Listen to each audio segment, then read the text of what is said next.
we have heard that 500,000 children have died.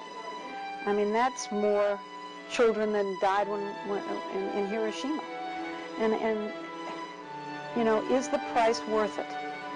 I think this is a very hard choice, but we think the price is worth it. I have a prepared statement for tomorrow, and in that statement I talk about a much more serious act that the President committed than anything that we've generally talked about, and that was the illegal bombing of Sudan and Afghanistan. $200 million were spent for that without congressional approval. Not only is it annoying, I think it's illegal, I think it's unconstitutional, I think it's an act of war, and I think it's much worse than anything that we have considered under the impeachment. There's been a lot of talk about the Constitution in the last several weeks, in the last several months.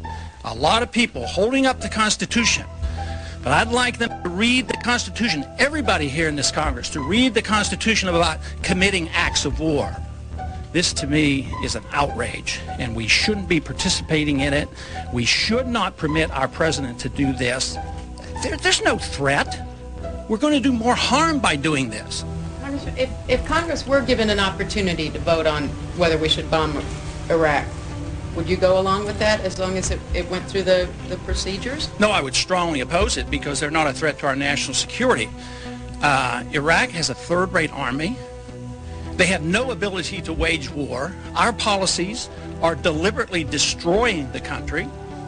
They can't feed their children. They're not allowed to have medication. There was a story in today's paper where one of our private charity groups was being fined because they were trying to get medicines into the Iraqi people.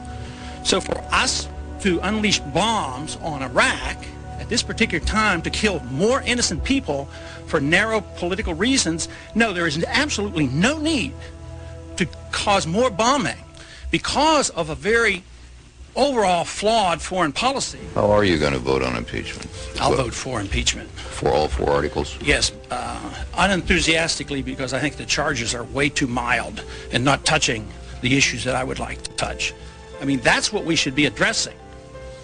But I wish the Congress would address the unconstitutionality of presidents waging war. That, to me, is a lot more serious than Monica Lewinsky, let me tell you. It has nothing to do with national security. Matter of fact, our national security is more jeopardized by permitting this to happen because we're liable to start a war. We're liable to have our military men killed. We're liable to have more attacks on us by terrorists. Mr. Speaker, our government intervention in the economy, the private affairs of citizens, and the internal affairs of foreign countries leads to uncertainty and many unintended consequences.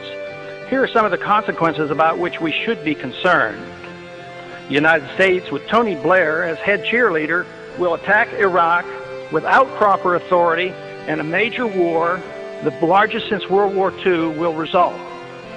Major moves will be made by China, India, Russia, and Pakistan in Central Asia to take advantage of the chaos for the purpose of grabbing land, resources, and strategic advantages sought after for years. Current Israeli-United States policies will solidify Arab Muslim nations. This will include those Muslim nations that in the past have fought against each other.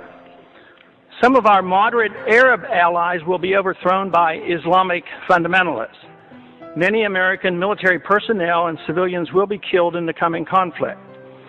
The leaders of whichever side loses the war will be hauled into and tried before the International Criminal Court for war crimes. The United States will lose the war, but neither will we win. Our military and political leaders will not be tried by the International Criminal Court. An international dollar crisis will dramatically boost interest rates in the United States. Price inflation with a major economic downturn will decimate U.S. federal government finances and exploding deficits and uncontrolled spending. Federal Reserve policy will continue at an expanding rate with massive credit expansion, which will make the dollar crisis worse. Gold will be seen as an alternative to paper money as it returns to its historic role as money. Erosion of civil liberties here at home will continue as our government responds to political fear in dealing with the terrorist threat by making generous use of the powers obtained with the Patriot Act. The Congress and the President will shift radically toward expanding the size and scope of the federal government. This will satisfy both the liberals and the conservatives. Military and police powers will grow, satisfying the conservatives. The welfare state, both domestic and international, will expand, satisfying the liberals. Both sides will endorse military adventurism overseas. This is the most important of my predictions. Policy changes could prevent all of the previous predictions from occurring.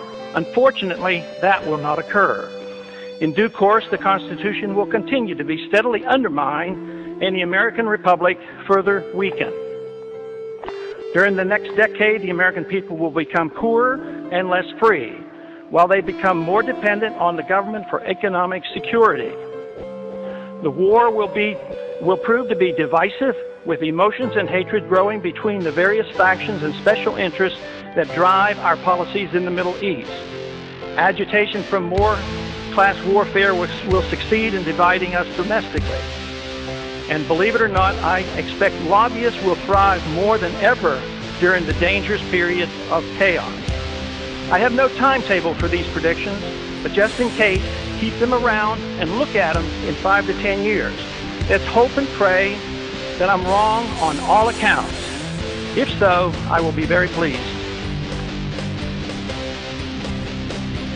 I want to read what you said 5 years before the collapse. The special privileges granted to Fannie and Freddie have distorted the housing market by allowing them to attract capital that they could not attract under pure market conditions. Like all artificially created bubbles, the boom in housing prices cannot last forever. When housing prices fall, homeowners will experience difficulty as their equity is wiped out. Furthermore, the holders of the mortgage debt will also have a loss. These losses will be greater than they would have otherwise been had government policy not actively encouraged overinvesting in housing. And you go on to say, because so many people will invest in housing, the damage will be catastrophic. Congressman, how could it be that you knew this on the banking committee in 2003 and nobody else did until after the collapse? Well, I would think the easiest explanation is Washington, D.C. is permeated by Keynesian economic thinking. Very few even know the name Austrian economics and understand the business cycle. I was concerned about the building of the bubble since 1971 when gold was delinked from the dollar.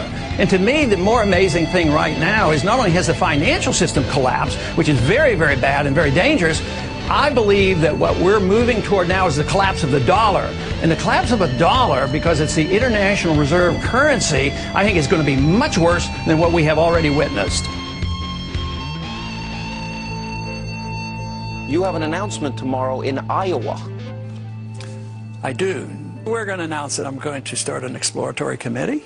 Tomorrow? Yes, and I'll stop by in Iowa on my way home, and that might lead to the next decision.